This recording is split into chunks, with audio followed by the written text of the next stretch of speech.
మాస్టర్తో మాటమంతి కార్యక్రమానికి స్వాగతం. నేను మీ మాస్టర్ దుర్గా ప్రసాద్.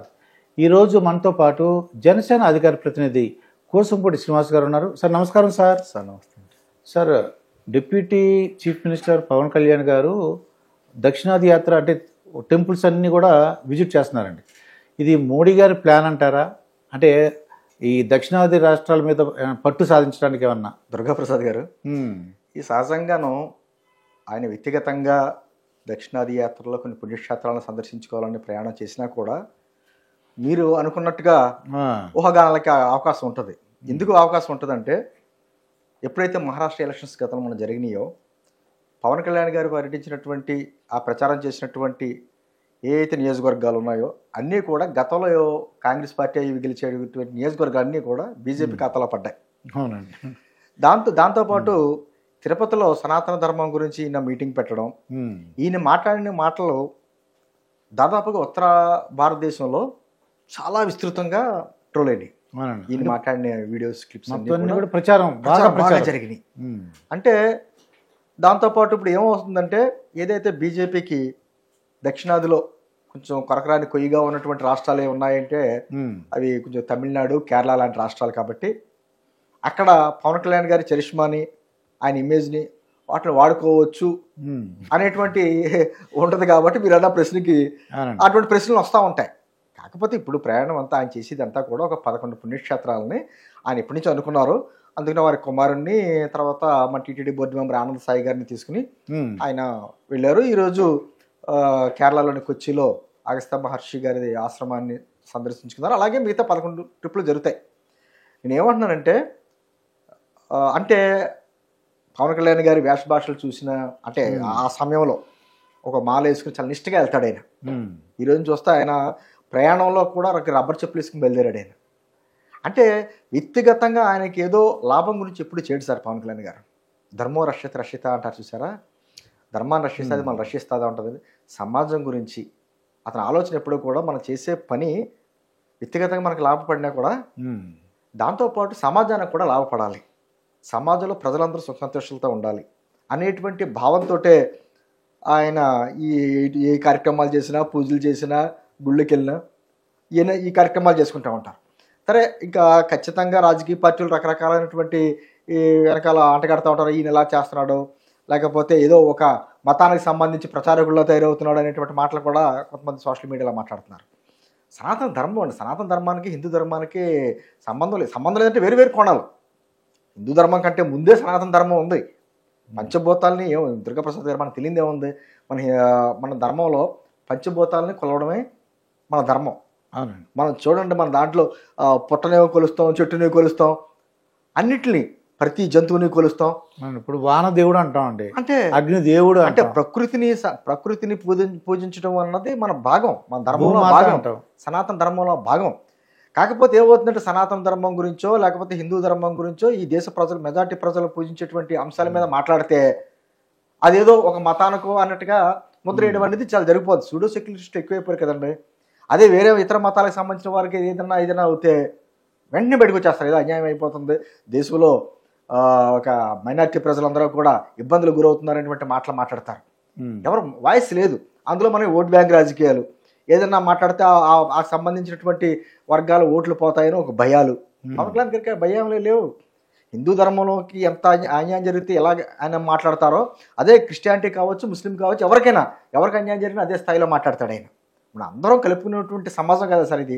ప్రపంచంలో ఎక్కడ లేనటువంటి విభిన్న సంస్కృతులు, సాంప్రదాయాలు, భాషలు అన్నీ ఉన్నటువంటి అతిపెద్ద దేశం మనది. ఈరోజు మనం ఎంత కలిసిగా ఉన్న, ఎన్ని రకాలుగా, ఎన్ని ప్రపంచంలో ఎన్ని దేశాలు మన మీద దాడిస్తున్నా మన దేశాన్ని మాత్రం ఏం చేయలేకపోయారు, మన దేశ సంస్కృతి సాంప్రదాయాలు ఏం చేయలేకపోయారు. నేను ఎన్ని ఎందుకు మాట్లాడుతున్నాను అంటే, పవన్ కళ్యాణ్ గారు ఏదో సనాతన ధర్మాన్ని ఆయన మీదేసుకున్నారు, మిగతా వర్గాలను దూరం పెడుతున్నారు అనేటువంటి మాటలు కొంతమంది సోషల్ మీడియాలో మాట్లాడుతున్నారు. ఈ రోజున ఆయన దక్షిణాది యాత్ర చేస్తుంది కేవలం రాజకీయాలకు అతీతంగా. ఆయన కొన్ని పుణ్యక్షేత్రాలను సందర్శించాలనుకుంటున్నాడు. మనదే వెళ్దాం అనుకుంటే ఈ మధ్యకాలంలో ఆయన అనారోగ్యానికి గురవడం మీకు తెలిసిందే కదా. దాంతో ఇప్పుడు ప్లాన్ చేస్తున్నారు. ఈ రోజున మొదలుపెట్టారు, 4 రోజులు ఆ కార్యక్రమం. దానికి తమిళనాడులో స్టాలిన్ గారి గవర్నమెంట్కో లేకపోతే కేరళలో ఉన్నటువంటి వామపక్ష గవర్నమెంట్కో వ్యతిరేకంగా అక్కడ ఏదో ఈయనేం రాజకీయ ప్రయాణాలు చేయట్లేదు, సభలు పెట్టట్లేదు, మాట్లాడట్లా.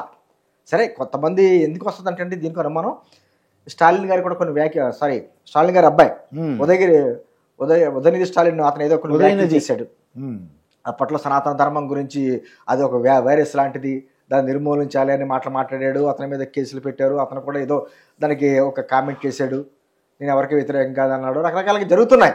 అంటే చాలా సునాయాసనంగా మాట్లాడేస్తారు. హిందూ ధర్మాన్ని విమర్శించాలన్నా, సనాతన ధర్మాన్ని విమర్శించాలన్నా ఎవరికైనా ఇష్టం వచ్చినట్టు మాట్లాడడానికి అనుకూలంగా ఉంటుంది. వాళ్ళ మీద ఏమి చర్యలు ఉండవు. అదే ఇతర అయితే మాత్రం చాలా ఇబ్బంది. అయ్య బాబు దేశంలో ఏదో జరిగిపోతుంది అనేటువంటి, అది దేశంలో ఏదో జరిగిపోతుందనే భావంతో ఇతర దేశాల్లోకి వెళ్ళి కూడా మాట్లాడుతున్నారు కొంతమంది మన దేశాన్ని కించపరచడానికి.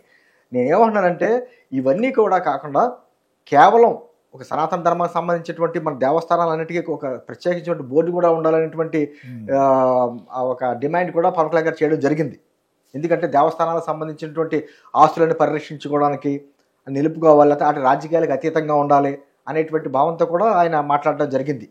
ఏదేమైనా భారతదేశ సంస్కృతి సంప్రదాయాలు ఏదైతే ఉన్నాయో వాటి కాపాడుకుంటా, అంటే మన మతాన్ని మనం ప్రేమిస్తామే, ఇతర మతాలను గౌరవించుకుంటా ఒక విధమైనటువంటి గౌరవప్రదమైనటువంటి వాతావరణంలో ముందుకు నడవాలి అనేటువంటి భావజాలంతో ఉండే వ్యక్తి పవన్ కళ్యాణ్ గారు.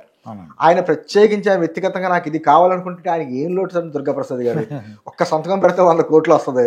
ఇటు చాలా మంది ఎందుకు పనికిరాని వాళ్ళతో కూడా మాట్లాడాడు ఆయన. ఎందుకు అవసరం ఆయనకి రాజకీయాలు మాట్లాడడం కనిపిస్తుంది. ఎందుకు ఈయన అనవసరంగా ఈ ప్రజల్లోకి వచ్చి ఇలాగ తిట్లు తింటాడు, ఇన్ని మాటలు పడిపడతాడా అనేటువంటిది. కానీ ఆయన ఎప్పుడూ కూడా ఎన్ని అనుకున్నా కూడా ప్రజల గురించి బాగుండాలి, ప్రజలు బాగుంటేనే మన సమాజం బాగుంటుంది, మన బిడ్డల భవిష్యత్తు బాగుంటుంది, దేశం అంటే ఒక అందమైనటువంటి వాతావరణం, రాజకీయ వాతావరణం కావచ్చు, సామాజికంగా కావచ్చు, ఆర్థికంగా కావచ్చు, ఏదైనా ఒక మంచి వాతావరణం అంటే మన భవిష్యత్ తరాలు బాగుంటాయి అనేటువంటి ఒక సదుద్దేశంతో ఆయన ఆలోచన ఉంటే తప్ప ప్రతిదీ రాజకీయ కోణంలో ఆయన ఆలోచించడు. ఎక్కడ ఏ సమస్య వచ్చినా, అది ఏ మతవారానికి సంబంధించి వచ్చినా ఆయన స్పందించే గుణం ఉంది ఆయన. ఎక్కడ కూడా ఇప్పుడు ఈ ప్రయాణంలో కేరళ గవర్నమెంట్ మీద కానీ అక్కడ పబ్లిక్ మీటింగ్లు పెట్టి విమర్శలు చేయడు, అలాగే తమిళనాడు గవర్నమెంట్ మీద విమర్శలు చేయడు.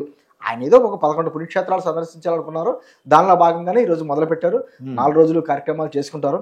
చేసిన తర్వాత నేను అబ్జర్వ్ చేసిన శ్రీనివాస్ గారు, బిఫోర్ ఎలక్షన్స్ ఆఫ్టర్ ఎలక్షన్స్ నేను పబ్లిక్ని అడిగానండి. అడిగితే బిఫోర్ ఎలక్షన్ పవన్ కళ్యాణ్ మీద ఏదో అనుకున్నారు. ఎవరైతే డిఫరెంట్గా మాట్లాడారో వాళ్ళందరి చేత మళ్ళీ తర్వాత మాట్లాడితే నిజమేనండి, నీతి నిజాయితీ ఉందండి అని చెప్పేసి. అంటే అది వ్యక్తిగతంగా రాజకీయాలని ఒక ఆదాయ వనరుగా భావించే వ్యక్తి కాదండి ఆయన. కొంతమంది ఒక పేర్లు ఎందుకు లేకండి, పెద్ద నాయకులు ఒకవేళ రాజకీయాల్లో మీరు ఓడిపోతే మీరు ఏం చేస్తారంటే, ఓడిపోతే ఏం చేస్తాం, మా వ్యాపారాలు మాకున్నా మేము చూసుకుంటామన్నారు. అంటే గెలుపోవటంతో సంబంధం లేకుండా ప్రజల్లోనే ఉండి, ప్రజలతోటే ఉండి, ప్రజల కష్టాలు వాళ్ళతో పంచుకుంటా, వాళ్ళకి ఏదైనా ఒక మంచి తను చేయవలసింది ఏదైనా మంచి చేయాలనే తపనతో పనిచేసే వ్యక్తి పవన్ కళ్యాణ్. ఆయన వ్యక్తిగతంగా సంపాదించుకుంటాకి ఇదేమో రాలేదు కదండి. ఆయన ఏమి లేకపోతే ఆయనకి అప్పుడు ఆయనకైనా వయసు అయిపోయిందా, రిటైర్ అయిపోయిన స్టేజ్లోని వస్తారు కొంతమంది రాజకీయాల్లోకి.